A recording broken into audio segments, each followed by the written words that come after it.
SSC CGL 2025 के लिए बहुत नया नया अपडेट्स आया हुआ है एंड मेजॉरली जो हुआ है तो सिलेक्शन पोस्ट का जो एग्जाम हो रहा है उसको देख के बहुत सारे आई होप मेरे स्टूडेंट्स के साथ साथ बहुत सारे लोग ऐसे भी हैं जो लोग चौंक गए हैं। तो एसएससी सीजीएल 2025 के लिए क्या क्या आने वाला है, क्या होने वाला है, क्या क्या रिपरकशंस है और क्या हम लोगों को दिमाग में रखना है, ये सब चीज़ों के लेके थोड़ा सा डिस्कस करेंगे क्योंकि माहौल अभी थोड़ा सा खराब है। तो welcome back to your favourite channel. Hi, मेरा नाम है Pratyay Ganguly. I have qualified CGL 2 times 14 16 14 I got TSCBIC, 16 में सीएजी में अकाउंटेंट। माय मार्क्स क्रेडेंशियल्स जो भी है वो पुराना में था, बट अभी के लिए जो बहुत ही ज्यादा इंपॉर्टेंट है वो है मेड फॉर एसएससी का इंस्टाग्राम, टेलीग्राम और व्हाट्सएप, ये सब में ज्वाइन करना है और चैनल को लाइक करना है, चैनल को सब्सक्राइब करना है, वीडियो को लाइक कर देना है। थोड़ा डिटेल में बात करेंगे। नंबर 1, एक्विडिटी या एरुडिटी क्या एक नाम है, उसका शायद वेंडर हुआ है। और जो चीज इश्यूज हुआ है उसमें से सिलेक्शन पोस्ट में से जो चीज इंपॉर्टेंट है उसमें से अगर बात करें तो पहली पॉइंट जो इंपॉर्टेंट है तो आउटसाइड होम सेंटर, मतलब एग्जाम बाहर में भेज रहा है क्योंकि यहाँ पे ज्यादा उन लोगों का सेंटर्स नहीं है तो ये लोग बाहर में भेज रहे हैं, तो ये एक इशू है। दूसरा है हार्ड क्वेश्चंस। जो मेरे पास आया है रिव्यू वो है ग्रेजुएट लेवल का जो एग्जाम हुआ है उसमें बहुत ही हार्ड क्वेश्चंस आया हुआ है। जीके में स्टेटमेंट, कंक्लूजन, ये सब इधर उधर मिला जुला के सब दिया हुआ है। और लास्टली जो आया हुआ है इक्विडिटी के लिए वो है कलर कोड चेंज। मतलब हम लोग जो सोच रहे थे जो एग्जाम में होगा वो है ग्रीन है सिलेक्टेड, लाल है नॉट सिलेक्टेड, नॉट अटेम्प्टेड, ये सब थोड़ा सा घूम गया है।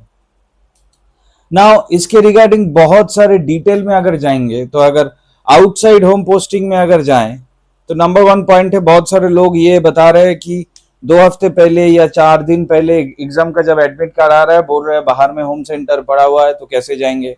सिमिलरली इन एनटीपीसी जैसे रेल में होता था, 1 हफ्ते पहले बोलता था। एंड सेकेंडली बाहर में जब भेज रहा है वो किसके लिए भेज रहा है, वो है क्योंकि एक्विडिटी का यहाँ पे कोई सेंटर्स नहीं है। अच्छा, इसको छोड़ के भी एक चीज और आ रहा है वो है एग्जाम कैंसिल पेपर लीक के लिए।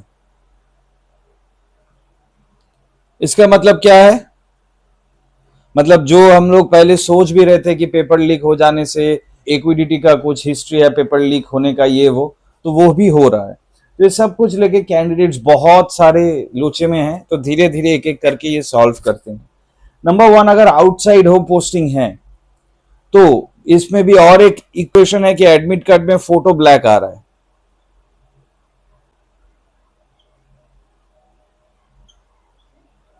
एडमिट कार्ड में फोटो ब्लैक आ रहा है तो फोटो ब्लैक अगर आएंगे तो एडमिट तो दे नहीं पाएंगे, तो उसके रिगार्डिंग भी एक मुश्किल हो रहा है। मतलब इन अ टोटल वेंडर टीसीएस नहीं रहने से, जो लग रहा है टीसीएस नहीं है, वो नहीं रहने से बहुत सारा चेंजेस हुआ है एंड मेजरली बैड चेंजेस हो रहा है ना। अगर आउटसाइड होम सेंटर पड़ता है 3 दिन पहले तो क्या हम लोग जा पाएंगे, ये बहुत बड़ा क्वेश्चन है। जिसका सोर्सेज है वो जा पाएगा, हो सकता है प्लेन लेके, ट्रेन लेके, जिसका नहीं है वो नहीं जा पाएगा। तो रिक्वेस्ट यही रहेगा रिफॉर्म्स में कि ये होम सेंटर के अंदर अगर कोई सेंटर है, क्विडिटी का अगर कुछ भी सेंटर है कोलकाता, वेस्ट बंगाल या किसी कैपिटल स्टेट में, वहां पे भेजे, क्योंकि ये प्लॉजिबल ऑप्शन नहीं है, इसमें से प्रोटेस्ट और बढ़ेगा। नंबर 2 है अगर जाएंगे तो हार्ड क्वेश्चंस। हार्ड मतलब वो जो बता रही थी प्रोबेबिलिटी, स्टैटिस्टिक्स और कोऑर्डिनेट ज्योमेट्री, ये सब से जैसे हम लोगों को टायर 2 में आता था मेंस में, अभी टायर 1 में दे दिया है ना। अगर इसका सोल्यूशन क्या है, अगर टायर 1 में आ सकता है तो टीसीएस नहीं देता था, लेकिन अगर ये जो वेंडर है ये अगर देता है तो हम लोग क्या कर सकते हैं, कुछ भी नहीं। हम लोगों को क्या करना है, अगर मैं पकड़ लेता हूं कि हर एक चैप्टर से प्रीली में 2-2 करके क्वेश्चंस देता है तो फिर भी 6 क्वेश्चंस होता है, मतलब 6 को छोड़ के 19 क्वेश्चंस हम लोगों के पास रहेगा मैथ्स में। क्या हम 19 में से 18 सही कर पाएंगे, ये बहुत बड़ा इंपॉर्टेंट क्वेश्चन है। उसमें से क्वेश्चन मार्क लगाओ और खुद से पूछो। अगर कर पाएंगे तो प्रोबेबिलिटी, स्टैट्स और कोऑर्डिनेट ज्योमेट्री में जाएंगे। कोऑर्डिनेट ज्योमेट्री में ज्यादा कुछ नहीं है, वो एक पॉइंट से एक पॉइंट का डिस्टेंस, सेंटर, परपेंडिकुलर डिस्टेंस, ये सब सब कुछ का फॉर्मूला है। फॉर्मूला अगर याद रहेगा तो आ जाएगा। स्टैट्स में अगर जाएंगे तो mean, median, mode, standard deviation, class interval, ये सब बहुत ही एप्लीकेबल मैथ्स है, लेकिन बहुत ही इजी मैथ्स है। रह जाता है प्रोबेबिलिटी, जो मुश्किल है। तो प्रोबेबिलिटी के कुछ सेगमेंट हम लोग करके जाएंगे।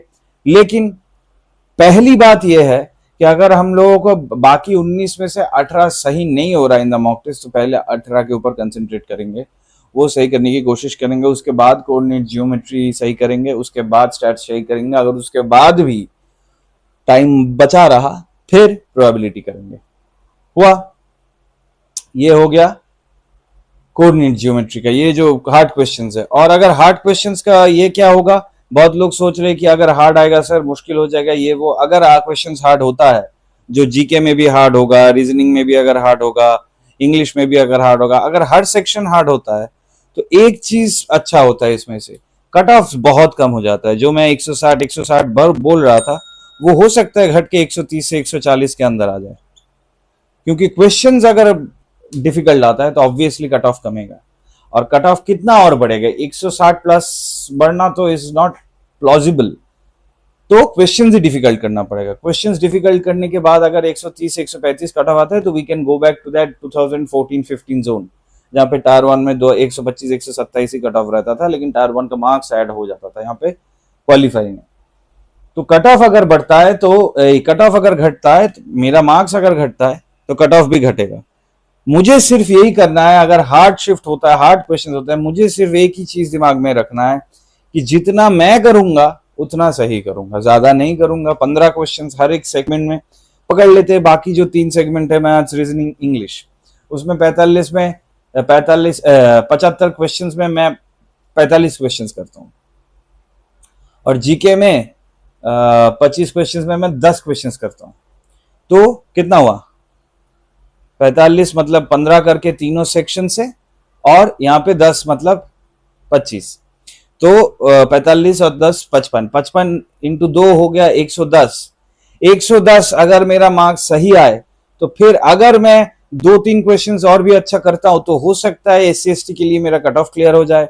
हो सकता है अगर जनरल से हो तो 20 अगर क्वेश्चंस भी सही करता हो, तो 60 और 10 70 मतलब 140 के आसपास आ जाए, तो मेरा कट ऑफ क्लियर हो जाए। तो मतलब ज्यादा अटेम्प्ट नहीं करना है अगर हार्ड क्वेश्चंस है। अगर एग्जाम हॉल में बैठते हो और लगता है हार्ड आ रहा है डायरेक्ट, तो ज्यादा नहीं अटेम्प्ट करना है, लेकिन ठीक करना है। कलर कोड चेंज, ये तो ठीक है, ये तो मामूली चेंज है जो एक्चुअली ब्रेन में इफेक्ट करेगा। वो नील हो गया, लाल वो है, वो ब्लू हो गया, ये येलो था वो ग्रीन हो गया, क्या क्या कुछ हुआ है, वो सब तो ठीक है। लेकिन इन अ टोटल जो हो रहा है, पैटर्न में चेंज हुआ है। और रिफॉर्म्स में ये भी था कि ग्रेजुएट लेवल का क्वेश्चन थोड़ा सा हार्ड आना चाहिए, फिर उससे कम हार्ड होगा हाई सेकेंडरी लेवल, उससे भी कम हार्ड होगा MTS लेवल। तो वैसे ही अगर आएगा, जैसे CGL का फॉर्म फिलअप डन है, ये तो अगस्त में एग्जाम ही है। CGL का वो एग्जाम लेवल डन है, एग्जाम आ रहा है। CHSL का जो है वो फॉर्म फिलअप डन है।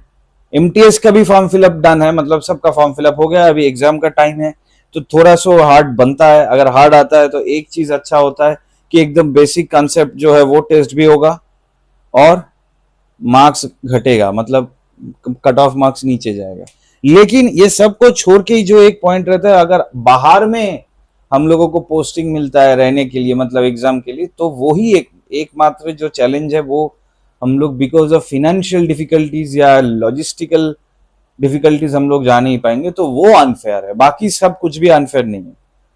अगर ये बंद कर सकते हैं तो अच्छा है। और बाकी रह गया एग्जाम कैंसिल हुआ, पेपर लीक, ये वो, अगर किसी का शिफ्ट का, अगर मैं एग्जाम देने जाता हूँ और मैं एग्जाम देके आ जाता हूँ, फिर मुझे पता चलता है 2 दिन बाद कि मेरा डेट में बिहार में या यूपी में या झारखंड में कुछ एग्जाम हुआ था, लीक हुआ था, पूरा शिफ्ट कैंसिल हो गया, फिर से होगा। अगर मेरा फिर से होना चाहिए तो मैं फिर से जाऊंगा। अगर सिर्फ उसी सेंटर का होगा तो वो फिर से जाएगा। अल्टीमेटली इन अ नटशेल, जो हम लोगों के हाथ में नहीं है, वो उसके बारे में ज्यादा सोचना नहीं है। अगर सोचेंगे तो पैनिक कर जाएंगे। पैनिक और ज्यादा सोचना ये बंद करना पड़ेगा। बाकी जो काम है वो हम करते रहेंगे। मेरा अगर राय है तो सब कुछ देख के मुझे ये पता चल रहा है कि इस साल एग्जाम क्वेश्चंस थोड़ा तो डिफिकल्ट होगा, बट पूरा पैटर्न जैसे ग्रेजुएट लेवल में सिलेक्शन पोस्ट में चेंज हो गया है, वो शायद नहीं होगा। आउटसाइड होम जो पोस्टिंग फैल रहा है एग्जाम के लिए, एडमिट जो दे रहा है वो भी नहीं होगा। मुझे लगता है इस बार क्वेश्चंस मॉडरेट टू हार्ड रहेगा और कट ऑफ 140 से 145-50 तक रहेगा, मुझे लगता है। अगर फिर भी ये भी इतना हार्ड हो गया सिलेक्शन पोस्ट के लिए, तो फिर तो 130 से 140 आ जाएगा। So in a nutshell, give your best and forget the rest. सब देना है और बाकी सब चीज के लेके इतना ज्यादा सोचना नहीं है। इस वीडियो को लेके और भी कुछ डाउट कमेंट है नीचे जरूर कमेंट में बताओ। मेड फॉर एसएससी का इंस्टा, फेसबुक, टेली जरूर लाइक करो, चैनल को सब्सक्राइब करो, वीडियो को लाइक करो। मेरा नाम है प्रथय गांगुली। कोई भी कमेंट डाउट है मुझे जरूर बताना। See in the next video. Until then, this is Prathay Ganguly signing off from your favourite channel made for SSC. ज्यादा पैनिक नहीं, ठंडा रखना है, प्रिपेयर करना है। जितना करेंगे ठीक करेंगे and success will be hours. Thank you. See you in the next video. Good.